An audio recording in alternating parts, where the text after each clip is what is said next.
There's a man out there. What? Look.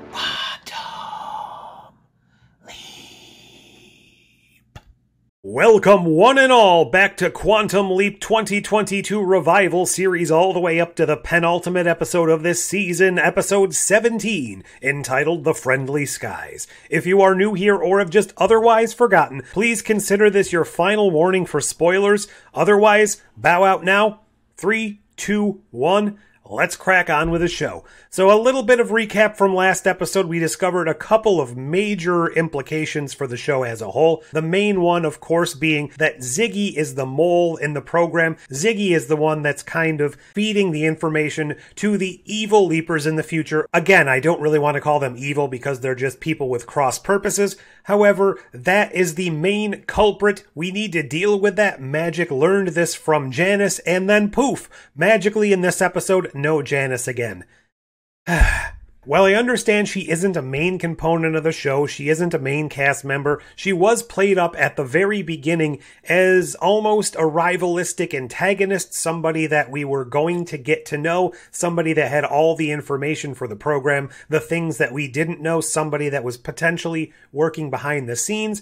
And that was true on a couple of occasions, but ultimately I think her presence in the show was completely wasted, at least so far. She was used well in a couple of instances where we needed exposition dumps and movement in the storyline, but as a fully integrated character, I think that she's fully lacking, especially since she is the one direct connection we have to Al, the original program's character, and I think that that might be a missed opportunity. Here's hoping that she's upped in importance for Season 2. So this episode, we pick up after Ben had just managed to leap out of the last situation with his life. He had been betrayed by Martinez even after they were forced to work together. He almost died, however, he was able to hang on to life just long enough to be able to leap into the next situation. We discover that this time he's landed inside a stewardess in midair during a flight, I believe it was in the 1970s, although I could be mistaken, and he's right in the midst of things. He's being asked by all the people on the plane for more drinks, for more snacks, for more pats on the butt,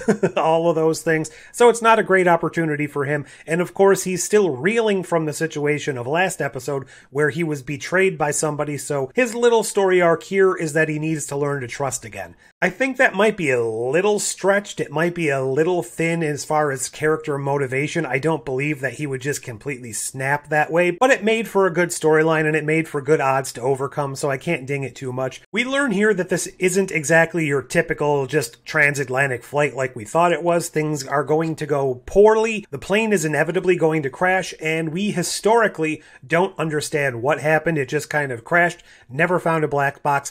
All they ever found was a piece of the wing. So we get to learn things throughout the course of the episode through a little bit of deductive reasoning, a little bit of interaction with people. It turns out that the original thought process here is that the pilot was undergoing some psychiatric treatment. This was frowned upon during the time period, especially for men. Our characters deduce that this was probably a pilot suicide situation, took the plane into the water to end everything. We find out fairly quickly that's not the case. As Ben goes into the cockpit to try and convince them to land the plane, he discovers that the main pilot has been poisoned along with one other person, the co-pilot, however, remaining alive. This is a nice piece of misdirect because we are led to believe that this is a poisoning, that the only reason the co-pilot remained alive is because he took his coffee without sugar and the rest of them had sugar in their coffee, so that was the point of poison. We were given the information that it was probably going to be an IRA terrorist plot because one of the characters, another stewardess on the flight, was Irish. We also had a couple of characters on the plane, specifically the son of the owner of the airline. He was very annoying. He was playing up that archetypical character trope. So when they throw everything on its ear later on in the episode, it's nice to see that this character gets a little bit of development. And it's also nice to see in this show specifically, we don't always go with the number one prototypical solution.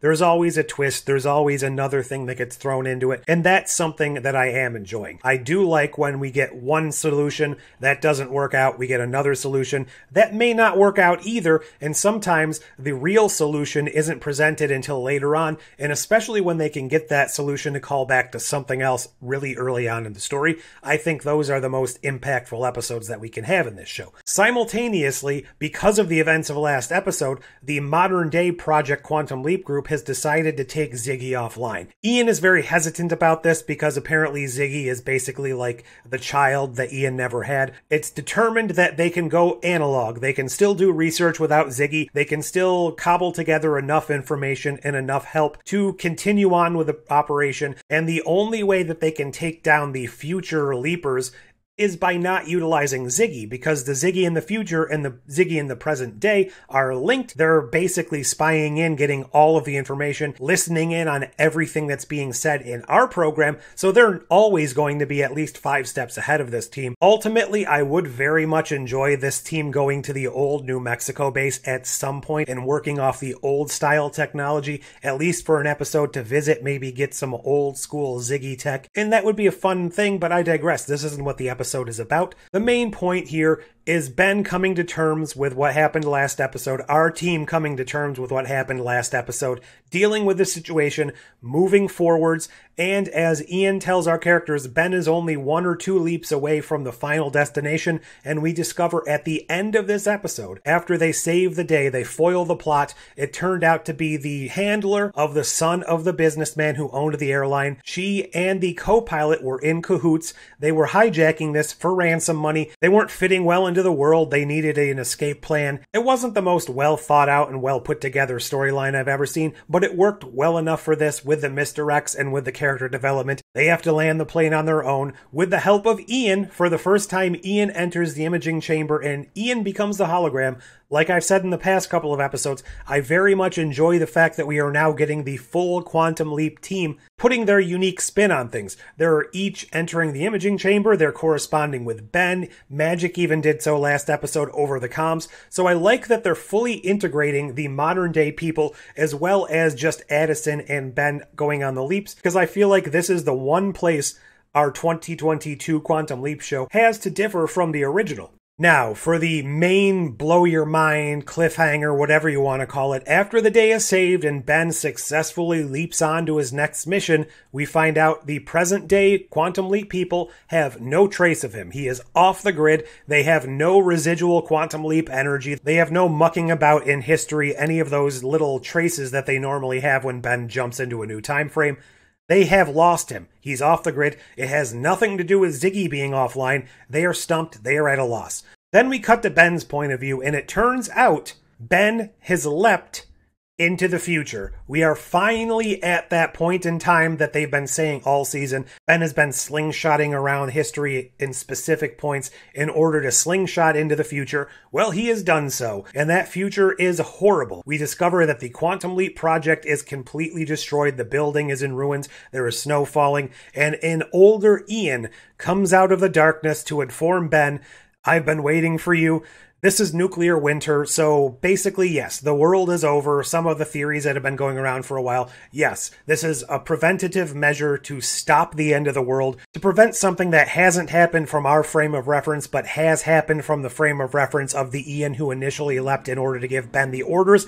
That was a mouthful. I don't know if that actually made sense, but here we are. This is the main point of the entire season so far, and I can't wait to find out next episode what we're actually going to learn, because this is going to be the make or break moment. If this doesn't pay off, if this doesn't feel earned, if we don't actually have a lot of the threads being tied up, if we don't get information, characters, ideas here that are satisfactory, then all of this season has been for a waste, and I think this is really where they need to stick the landing. This is potentially where we're going to have some form of Sam Beckett interaction. Whether or not it's actually Scott Bakula, I don't know, but I feel like if they're ever going to throw us this curveball, this is where they need to do it. Who did Ben leap into? Are we expected to believe now that Ben is back inside his own body? It seems that may be the case, but I'm not entirely sure. I don't think that was really 100% given to us in this episode. All that being said, this little end tag is leaving me intrigued. If they had stopped taking all of these interminable breaks all season long, I feel like the momentum of these last few episodes really built up well to this, but because of all the stops and starts, I think the show is kind of fallen flat as far as momentum goes. So here's hoping they can stick the landing, leave us with some fantastic theorizing to do over the break, and they can come out strong next season, because I do want to see this show succeed. I do want to see this show continue for the long haul, and I do want to see more of these characters potentially interacting with the original characters. But none of that's going to happen if they can't really stick the landing in the season finale next week. So tell me, what did you think? Are you enjoying Quantum Leap so far? Do you like these characters? Do you like this storyline? What do you think's the ultimate end goal here? And are we going to actually get any callbacks to Sam, references to past Quantum Leap? Or are they really going to stick to their guns and do a 100% self-contained storyline to end the first season? And what's going to be that tease that leads us into season 2? Leave all your thoughts below, like, share, subscribe, ding that bell, do all those things. But until next time... Oh my God. I'm in the future.